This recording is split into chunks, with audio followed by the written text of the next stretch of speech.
Yeah. Now the feud with the Rockers, that was great. Everybody knows what kind of worker Shawn Michaels is. Marty Janetty is a great worker in his own right.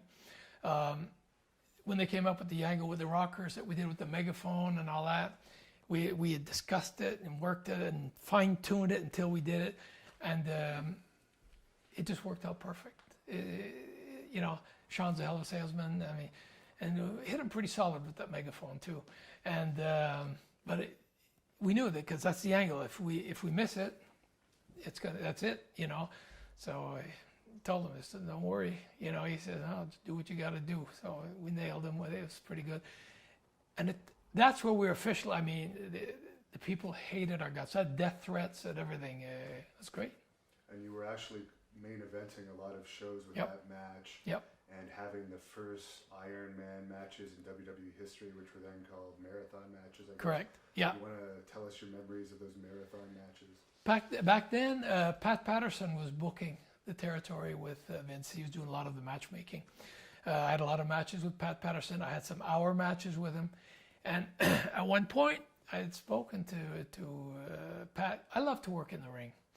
I told Pat, I said, one thing that would be, I said, with these guys, I'd like to work some long matches. Because a lot of matches were 10 minutes, 12 minutes, 14 minutes, I said, I'd like to work some matches. I said, it would give the business credibility. It would give the wrestlers credibility because they said, damn, these guys are good athletes to be able to go like that. I said, I'd like to be able to have some long matches with them. So he said, that's where they came up with the idea of the marathon match. I said, what is that? So he says, we'll go 1 hour. And I was like, okay. And I like that because I've done many hour matches before. And my first one, I was 17 years old, my first hour match. So I liked the idea. With them, I knew it was going to be fine. And so they booked a marathon match. At the end of the hour, the team that had the most falls wins. At the end of the hour, it was 1-1 in the falls. We go into sudden death overtime.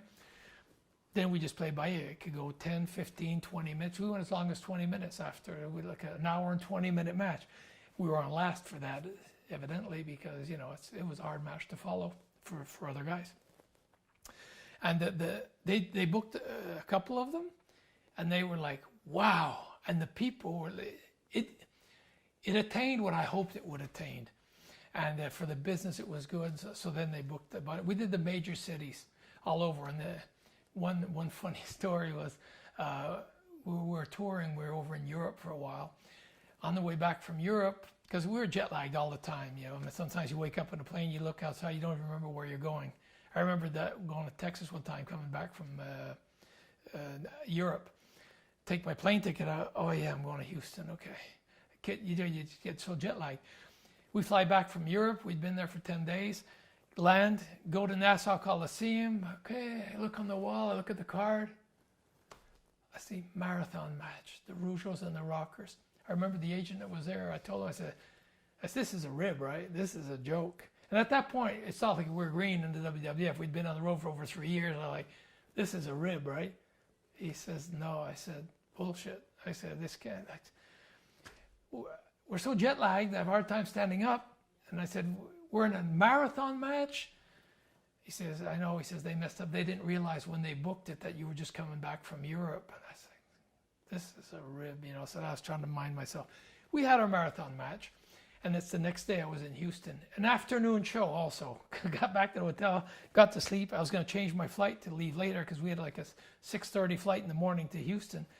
I said, I got to change this. I can't sleep for 4 hours and get up and go to Houston, Went to change it, and then all of a sudden we couldn't. So I said, we'll get there and we'll go to sleep. We got to Houston, get to the hotel, check in, go to bed. It was like 1 o'clock. So we said, got to bed, sleep for 2-3 hours to be in shape to work that night in Houston. All of a sudden, I don't know why, a fluke. I got up, I took the sheet out of my wrestling bag and I looked. I said, Jacques, it's an afternoon show. It was a 2 o'clock show. At that point, it was like 1:30. I was just falling asleep, and I don't know why I even checked it. 2 o'clock show. The airport's half an hour from the building.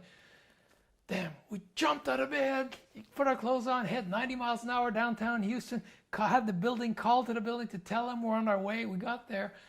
We were like 15 minutes from our match. We just got in, put our clothes on, boom, the bell rang, jumped in the ring, had the marathon match.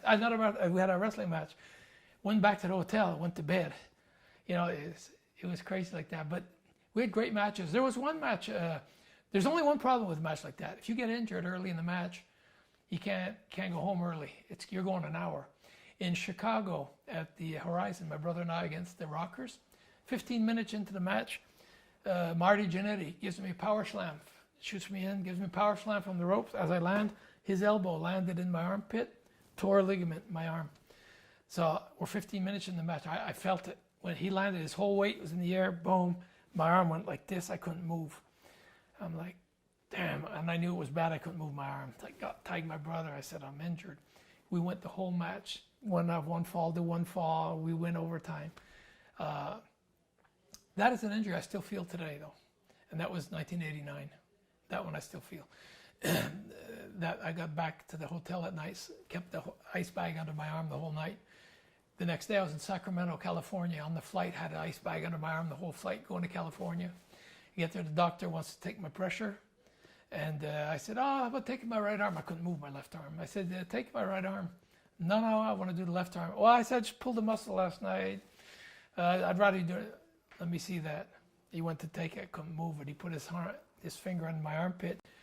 There was a tendon as big as my finger here sticking out like a web under my armpit. He says, you're not getting in the ring. I said, look, I'm in California. I came here. I want to get in. He says, you can't. He says, you're this close to that snapping and you'll need an operation. You'll be out for a year. Anyways, I said, look, I'll work out a deal with you. I'll work with my brother. I won't get in the ring. We'll just go to the ring. I like him wrestling, but we'll just work it to where I never step foot into the ring. He says, I'm at ringside. If you put one foot in the ring, I'm stopping the match. I said, okay. That's what we did. We had to do that for a while because I couldn't move my arm.